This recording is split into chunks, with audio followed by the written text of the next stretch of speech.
All right. So, yes, there are a lot of business coaches out there. There are a lot of mentors, consultants, you name it. There's a lot of them out there. We're everywhere. But here's the thing. There's a lot of you out there as well. And today's episode is quite special to me because I sit down with a fellow business coach and mentor, Michael Morrison. He's also a fellow podcaster, and I had the privilege of being on his podcast recently, and it was an amazing conversation. I want you to listen to this conversation that the two of us have about small business, growing, operating, the pitfalls, the opportunities that we've had in our businesses. And there's so many things that we have in common because you're going to hear his story, which is so similar to mine, and we are aligned with the way we show up, I think, with our clients. You're going to get some gold nuggets. You're going to get some takeaways. Grab your pad of paper and pen, my friends. Enjoy this amazing sit down with Michael Morrison.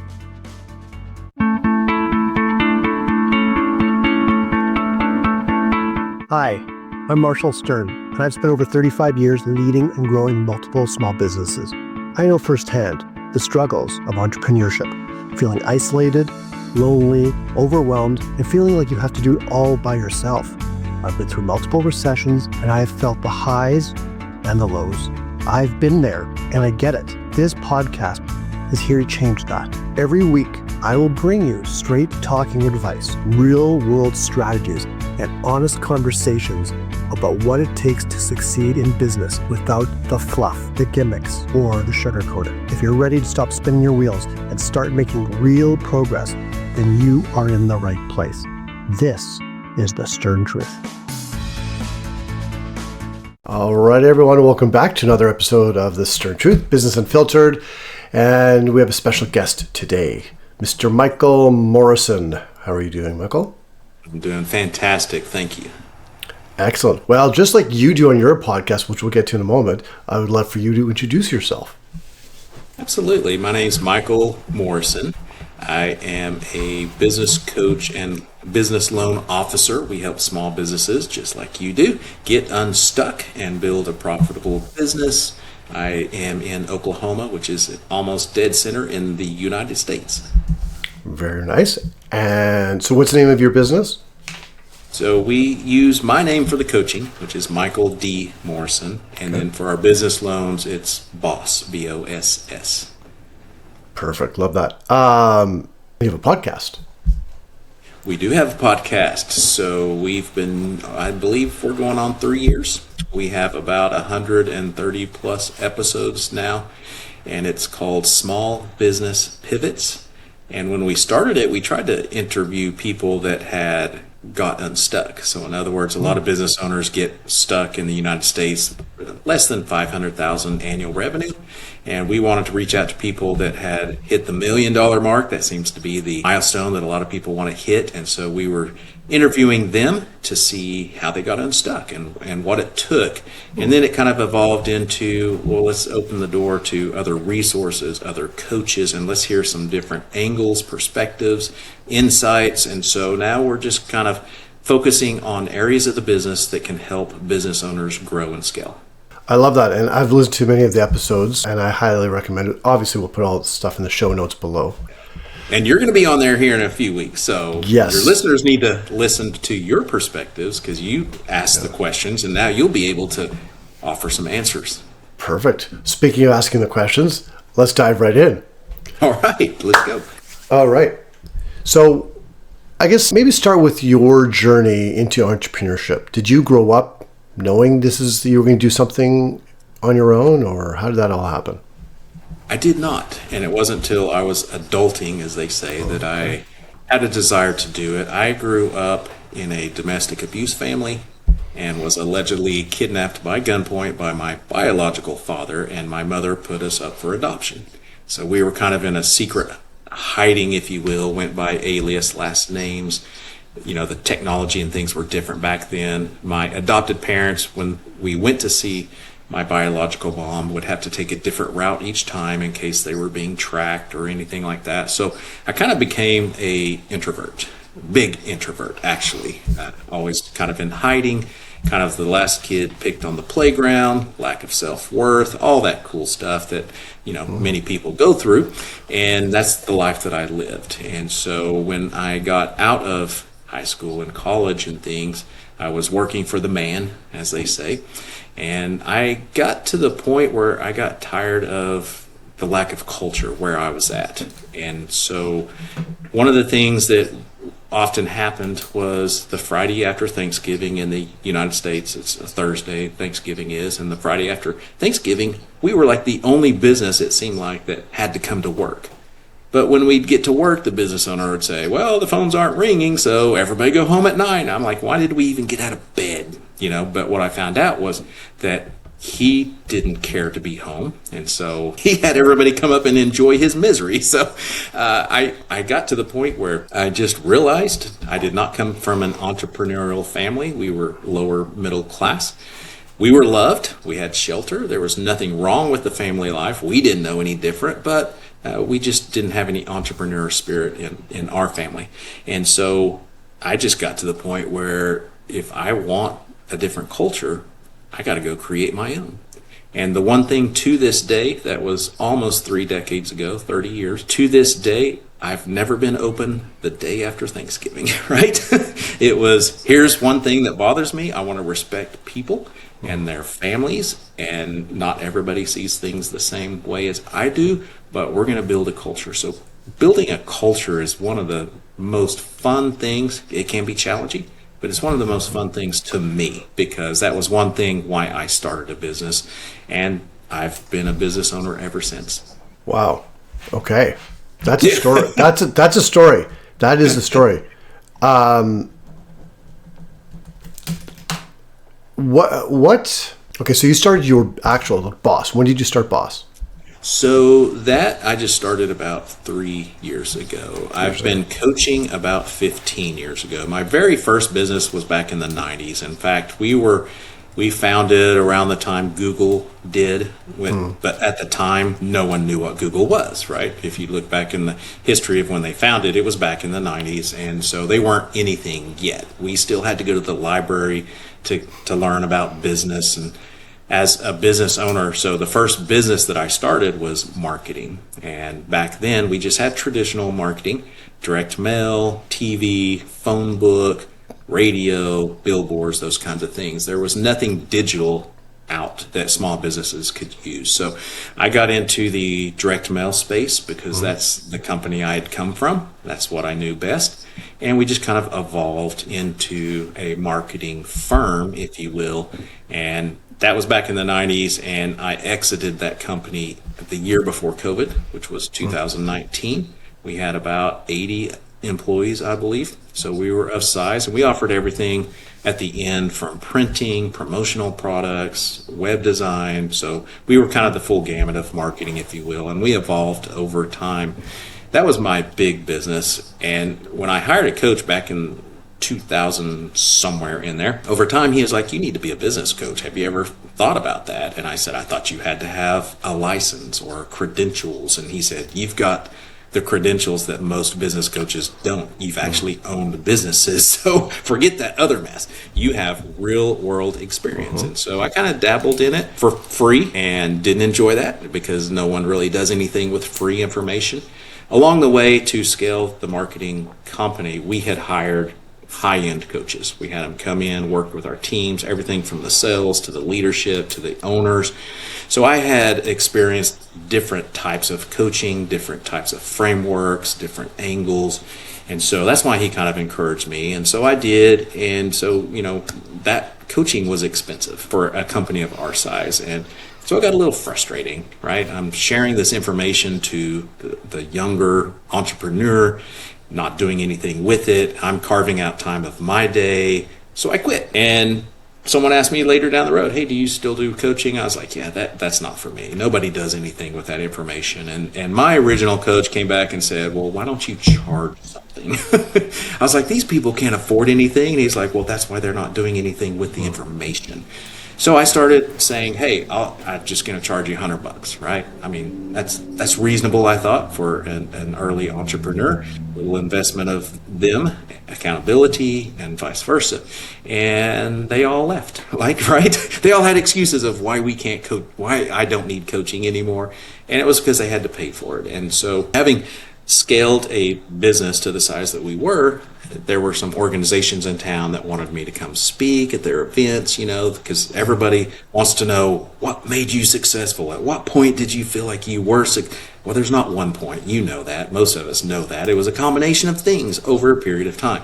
And so at the event, I had spoken about we had coaches and kind of mentioned I had dabbled in coaching. And so people started coming up afterwards and said, hey, would you be interested in coaching me, giving me some guidance? And I said, well, for a fee. And the first one that ever asked me that, I thought I threw out an astronomical number. And he said, when can we start? I was like, okay, I guess we're getting on. So that's how I kind of got into the coaching professionally.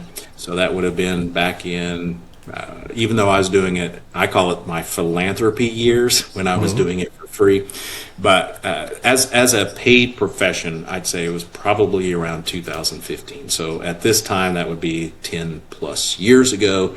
But I started coaching about 15. And so that's how I got into the coaching. And then I shut down some of my other businesses. And then, like I said, exited my marketing business in 2019. And I've been doing the coaching full time since then. And then we got into the loans about 3 years ago. We partnered with a loan company that we can offer the SBA short-term lines of credits, all that good stuff. We're not a bank, but we do offer the loan. So I'm still dabbling, offering what I think business owners could use to get them to the next level. Okay, so I think when we had our conversation a while back, I remember there was a lot of similarities with us in our entrepreneurial journey, in that we both had businesses. We started coaching. I started 14 years ago. You were 15 years ago. You were 2015, I was 2014, but I had my sound and graphics company. You had your marketing agency. You exited in 2019. I exited in 2023 to do this. There are a lot of, and you had different coaches in your organization, right? Yes. My question to you, there's a lot of different kinds of coaches. You talked about leadership coach. I mean, they're all under the business umbrella, what we're talking about: leadership coach, executive coach, sales coach, marketing coach, mindset coach, you name it, coach, right? What do you think, being in this space, okay, I have lots of questions actually. What do you think business owners, this is a big question, general question, what do you think they need the most? Very general, because it obviously does depend. But what do you think is the missing piece for a lot of business owners? I would say in the $1 million, $250 to $1 million range. So it's subjective opinion, but yeah, from what I remember when I started, and then going through the journey with business owners, it's simply, in my opinion, clarity.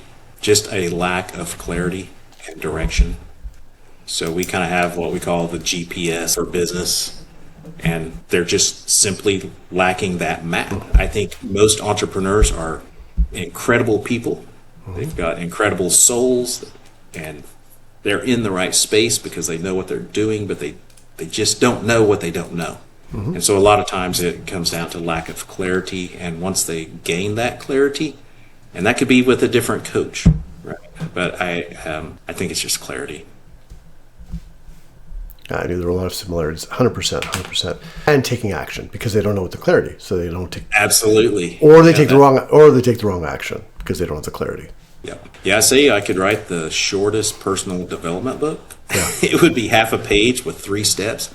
That's get serious, make a plan, and take action. Yeah. Right? And until you're serious, and there's a lot of people that say they're serious, but are you really? When you're scrolling through your feed, just nonchalant in the middle of the day, and you look up and it's been an hour, that's not really serious to me.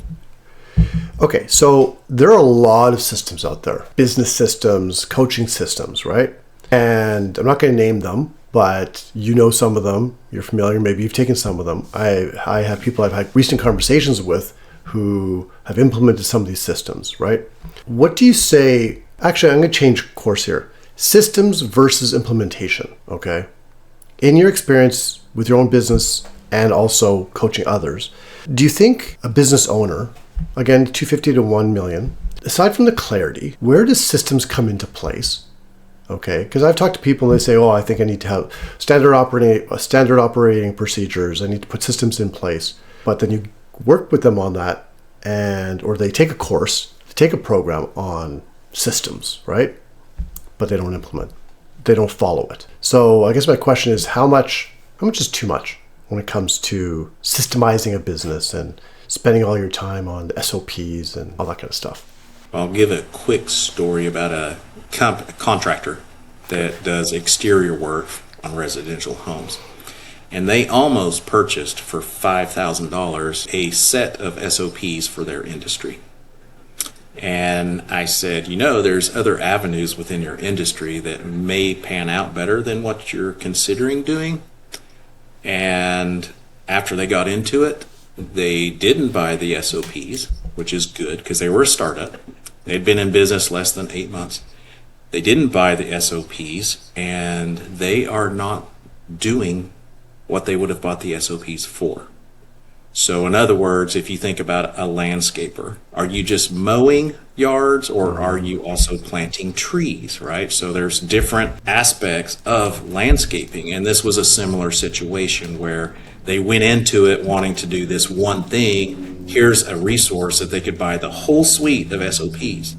Those would have been worthless for them. So I think it really depends on how much clarity you have. I know we go back to that word, but is this really what you're going to be doing? And then for systems, just for me, if you're still a solopreneur, what are some of those things that you catch yourself having to go back and refigure all your steps to get it done? I would start there. You're systemizing some things, but I think there's still some businesses that are still in the early stage. We just don't have enough data. We don't have enough history is this going to be a repeatable process that I need to remember? So that's how I always do with a new business is if there's something you always have to go back and research, like how did I get to here? I don't remember. Write it down. If it's something that you're going to do again, time and time again. Because if it's something that you remember every day, do we really need to write it down? Maybe, maybe not. But then when you come to when we have an employee, that's where you really need to decipher what systems we need in place that are replicable for that person to be able to do their job. And that's a whole different income level, because if you can afford an employee, for them to be successful, they've got to know what to do and how you did it. And so that's when you put a little bit more time into it. But I think there's a life cycle of business, and I think the first step in that cycle is survival, right? We're just trying to survive. Where's my next customer coming from? Once we get past survival, and I call it the stability, so you feel like you have some recurring revenue, you can sleep at night, you can pay your bills. I think that's when you really need to consider systemizing something so that, because you are about ready for employees, right? If you're getting that busy where you've got enough repeat business, we're probably going to have to get some employees. And I think that's when you really need to consider like organizing systems and processes. Is it marketing? Is it accounting? And even if you're hiring VAs, right? They still need to know how you do things within your organization, because most accountants use QuickBooks. They know how to use QuickBooks, but do they know how to accept your forms of payment? And the forms that go back, the emails, the back and forth. Every company does things a little bit different. Those are the things I feel like are probably the first steps in systemizing. But it really depends, I think, also in the industry that you're in. If there's legal compliance, like some of them that I work with, I think you need to systemize those from day one so you don't forget, So it really depends. But I think at first, to spend a lot of time on it, when you don't have enough recurring revenue to feel like we understand who we are, what we do, I think that's a little premature, in my opinion. Yeah, no, I agree. I remember, I love the philosophy of the book, The E-Myth. That's the only program I'll mention, Absolutely. Right? I think it's the Bible for entrepreneurs, really. Yep. There's a few of them, but the E-Myth still stands. But I remember early on and I've seen Michael Gerber speak a few times, and it was amazing. And I remember early on in the 90s, a few years into my entrepreneurial journey, in my sign company, which I had for 29 years, I remember reading it, and I remember rereading it, and then rereading it, and I saw him live. And it's all really got into about systemizing your business, the people and the systems. And I remember I spent so much time putting systems in, thinking about it. I spent so much time planning and systemizing the systems that I was focused on what was right in front of me. And I got stuck. I guess I got stuck. I got system, whatever you want to call it, systemania, system over, like it was just system overwhelm. Yeah. Right. And I wasn't ready. I guess that's what looking back, I probably at that point wasn't ready for, and obviously when you work, the clients I work with, the clients I'm sure you work with, if you want to grow, you want to scale, which is two different things. We need to put systems into place, but it's at what point? But it all starts with what you said at the beginning, clarity. Yeah. Right. Yeah. If you're not doing things the same way each time, you're still exploring, you're still learning. I think that's a little premature for systems because you're always going to be going back and trying, and then you get stuck always trying to make it perfect. And it's like, no, you need to be going and getting sales. Yeah. Okay, speaking of getting sales, okay, actually, on that note, maybe this, what do you get with people you coach or that you're in conversation with and you have on your podcast?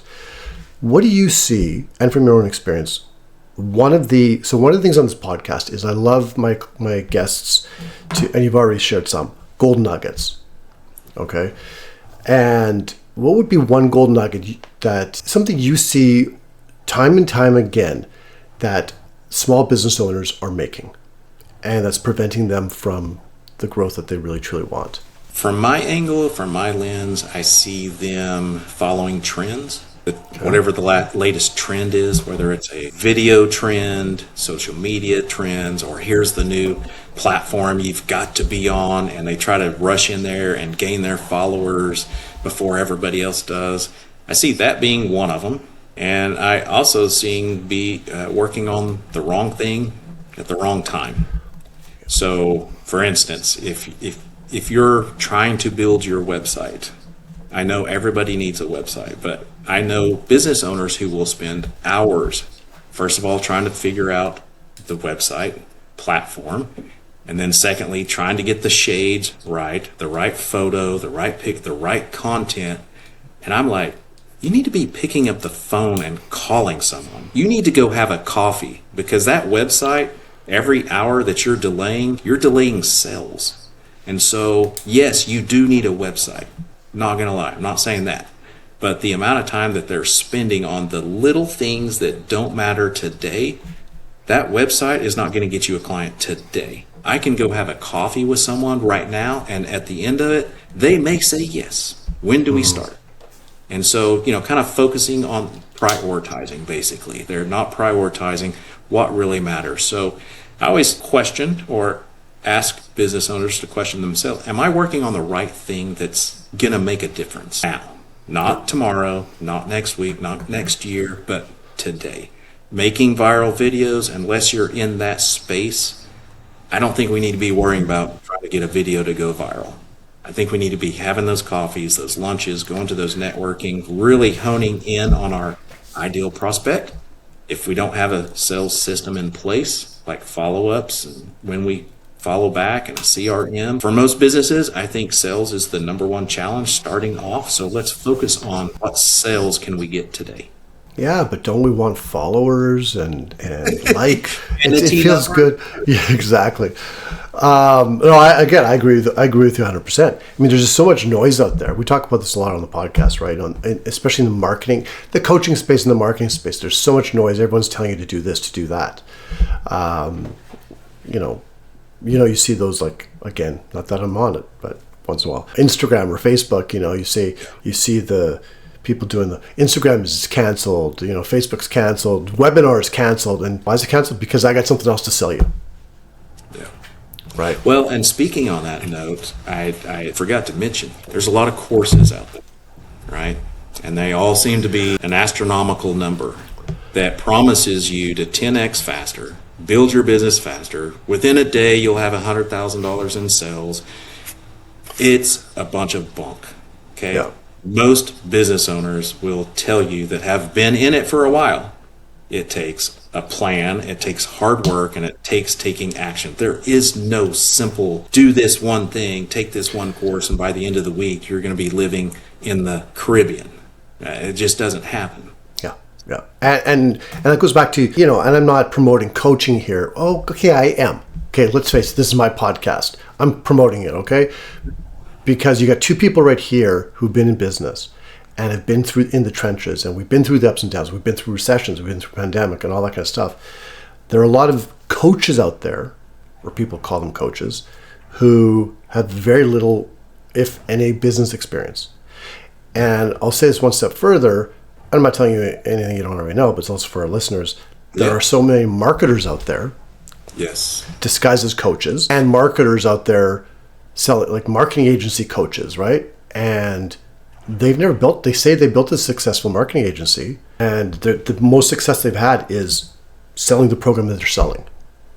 Right. They don't have, right? And so I always say to my clients, or I always talk about, like, if someone shows you, now if you've done this, I apologize, but if someone shows you their bank balance, right, on a video, like, look, in 6 months, look at my bank. Come on, really? Yeah. Well, we got to remember, as business owners, we know this stuff. And I think if you pay attention to the people you're following, the listeners, people they're following, if we don't know their back end story either. I have 5 contractors. One of them's doing significantly better than the other 4. And I mean, like, top of the moon. He had money to begin with. He bought SEO. He bought a domain. These other, they're like, well, what is he doing that I'm not? I'm like, well, he started with more. You're bootstrapped, so you're having to do it, but you're learning a lot along the way. Like, this person, when they get in a bind, they're not going to know what to do because they've always had a crutch, if you will. They've always had, but if they don't have money, that business is probably going to be doomed because they haven't gone through the ebbs and the flows of owning a business. And so it goes both ways. So, with those courses and those marketers, they're selling you what worked for them, but we don't know how they started. Mm-hmm. They could have had wealthy parents that gave them a house. These kids, I know some people in California. That's where a lot of the big homes are. And you see the younger generation with driving these Maseratis and these big mansions, doing their videos in front of. I know people that live out there. They're asked consistently, hey, if I paid you $1,000, can I take a video in front of your house?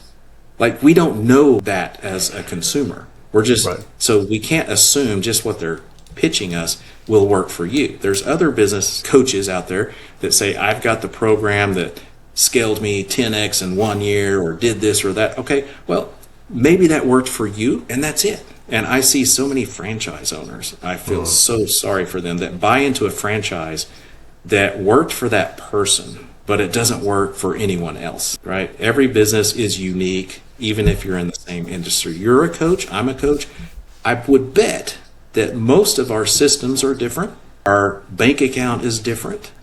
Our quality of life is different. So we can't always trust that system or that program is going to work for us. But what you and I can promise is there are essentials to growing and scaling a business, and we're going to teach you those principles. Yep. And then it's up to you to customize your business, and that's how a business grows and scales. Yeah, 100%. Love it. Lots of gold nuggets here. So if you guys are listening to this, I always say grab a pad of paper and pen. So if you're driving, pull over, watch this again, rewind, YouTube, Spotify, Apple, whatever you're listening to this on. Okay, so here's a question I'd like to ask. If you could go back to young Michael, right? You're starting out your entrepreneurial journey. What would you tell yourself? If you know that whole thing, if you knew then what you know now, what would you tell yourself? Hire professionals. In other words, the professionals that you don't know the profession. An accountant, an attorney if you need legal documents. Don't be downloading stuff that'll get you in trouble down the road. Mm-hmm. It's nice to have in your file cabinet. Say, I've got an operating agreement, but is that operating agreement going to hold up in the court of law when you bring on a business partner? That kind of stuff. The marketing, the editing, the video, whatever it is, the website I mentioned earlier, it's okay to have a simple landing page, but then move on until you can afford someone to build it for you, because we don't know what we're doing. I see so many business owners trying to do their own accounting, and it doesn't, if you don't know accounting, yes, QuickBooks is friendly. user friendly, right? Easy to navigate sometimes. They keep changing it all the time. So every time I go back to it, it's like, now where was that? Oh, they moved it, But for the accounting part, I'd like to challenge business owners. You're basically going against what you say you're an expert at. So let's just say that you're a pool installer, swimming pool installer. If you're trying to learn all this other stuff, why would people hire you to install pools? Aren't you the expert? Aren't you the professional? So I say treat your business the same. If it's something you don't know, hire somebody. Well, Michael, I don't have the money. Well, guess what? Go to that coffee, go to that network, go find more sales and earmark that money, right? If you're able to pay yourself right now, earmark that money to say, hey, it's going to cost me $3,000, $5,000 for a website, and earmark that money for that, all the new monies, and then you can go afford it. And it's just like this domino effect. But don't be doing things you don't know anything about is my suggestion. Again, I agree with you 100%. And also what it does is it not only are there people out there who are better than us at that skill and can do it better and do it faster, it's an investment. People say, well, but it's a cost. It's investment. It'll also allow you, look, why did we all go into business? Why do most people start a business? It's for that F word. It's the freedom of time, freedom of money. So let's go back to that. Don't you want to have more time to spend with family, friends, yourself, traveling, whatever? Or how about growing your business? And we're stuck. When I started my sign business, I did my own books. Okay, I did. Yeah, we all did. Right. I did it for about a year. At the beginning, I loved it. It was my baby. I'd go in on the weekends. I didn't have kids, and it was like I'd spend 6-7 hours every weekend. Loved it because it was like, oh, this is exciting, right? It was the honeymoon period. It started to get old fast. Like I tell the story, it became springtime, and everyone was like out walking and golfing and just being in the fresh air and the sun, because in Vancouver here it rains a lot in the winter, and when we get the sun we want to enjoy it. And then thankfully my accountant then came in one day and fired me as the bookkeeper. He did me the best favor. He said, because I was starting to make mistakes, and he said, it's time we get you a bookkeeper. And that freed up my weekend. Yeah. Right? Yeah. So let the experts, as you said, I agree. Let the experts do their thing, and then that allows you to conserve your energy and focus on what is really, truly, you said earlier, what really does move the business forward or move the needle of the business. Yeah. Yeah. So quit trying to do it yourself. The DIY. We all know that most DIY projects turn up about half the quality and double the time. And that's really what you're costing yourself, is that time could be spent on sales so you can afford that profession, as well as especially accounting. We have a CFO, controller level type CFO. And I know for a fact, if you're trying to do your own accounting, you're costing yourself money as well. Mm-hmm. So that money you think you don't have to pay them, they could be saving that for you because they know how to categorize, they know how to prepare financials and taxes and all that stuff that you really could afford someone. You're just not thinking clearly about that side of it. Yeah, no, 100%. Okay, so I would say before we go, I want to ask you, what has been one, I always talk about this on the podcast.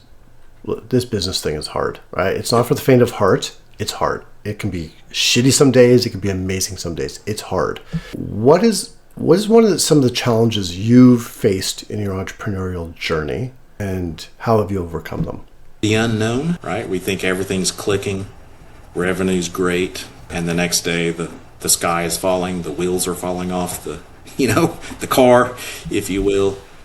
But what really gets me through it is going back to the word clarity, right? So we're big believers in guiding principles, which to me, just to name a few of those, are like your purpose statement, your mission, your vision, who you help, why you help them. Because there's days where I've felt, even to this day, as a business coach, they think, well, you got it all together. No, we don't. We're just sharing what we've experienced and what we know you should know, and we're trying to help each other.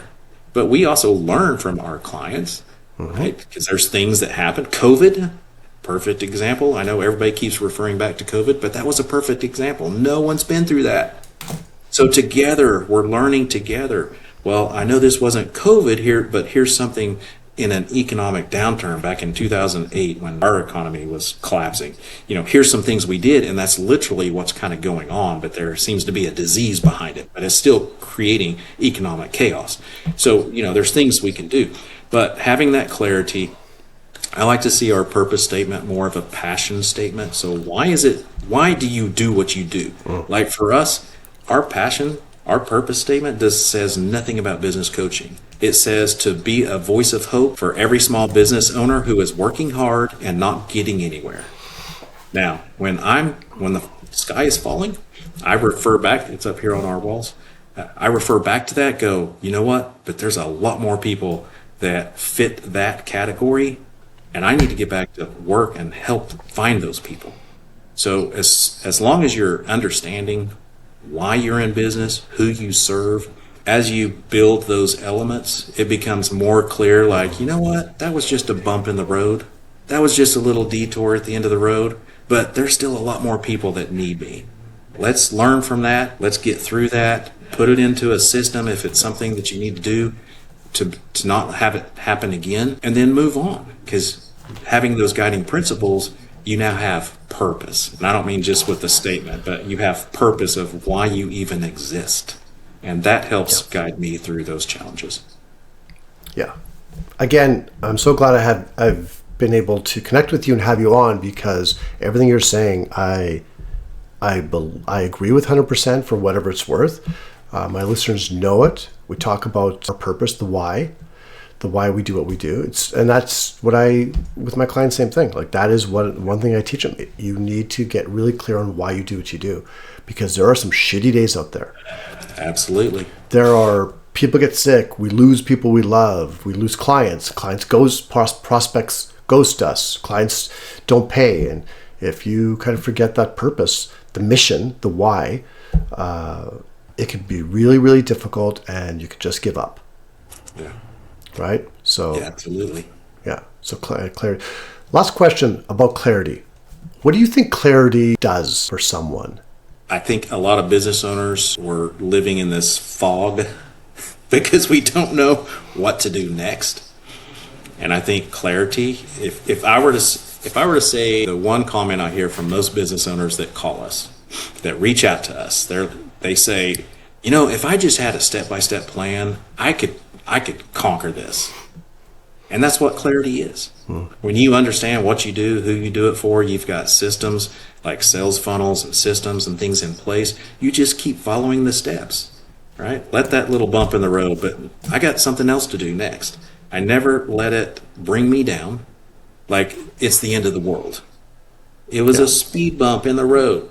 Now, let's learn from it and move on, because we have a lot of work to do. There's a lot more steps that I haven't done today, right? As long as I've got my day lined out. And so that really helps with getting the fog cleared is steps, but you can't do that without clarity and all those other things we've talked about. Love it. Love it. Well, Michael, thank you so much for sharing your wisdom, your gold nuggets on our podcast, because I know people are going to take lots of golden nuggets, lots of insight from this. And what I want to know from all of you is, don't be shy. Like, go out there, give us your comments, give us your feedback. I'll put Michael's contact information in the show notes, and reach out, have a conversation, have a coffee chat with him. And my question to all of you is, do you have clarity? Do you have clarity over tomorrow, over the next day, the next steps? Do you have clarity over why you're doing what you're doing? And if not, it might be time to spend some time, get clarity, reach out to one of us, just spend some time and look within yourself. And one other thing I'll suggest is go back to why you started your business in the first place. That is, sometimes we look in the wrong place. Why did you start in the first place? All right. Amen. Amen to that. All right. Thank you, everyone. And we'll see you again next week on another episode of the Stern Truth Business Unfiltered. Bye, everyone. Thank you so much for tuning in to The Stern Truth. If you found today's episode helpful, we would love to hear from you. Please like, share, and leave us a review. Also, if you'd like to be a guest in an upcoming episode or join us in one of our Momentum Accountability Group sessions, simply email me to marshall@marshallstern marshallstern.net. That's marshallstern.net. And don't forget to hit the subscribe button so you never miss an episode. Until next time, keep pushing forward and leading with confidence.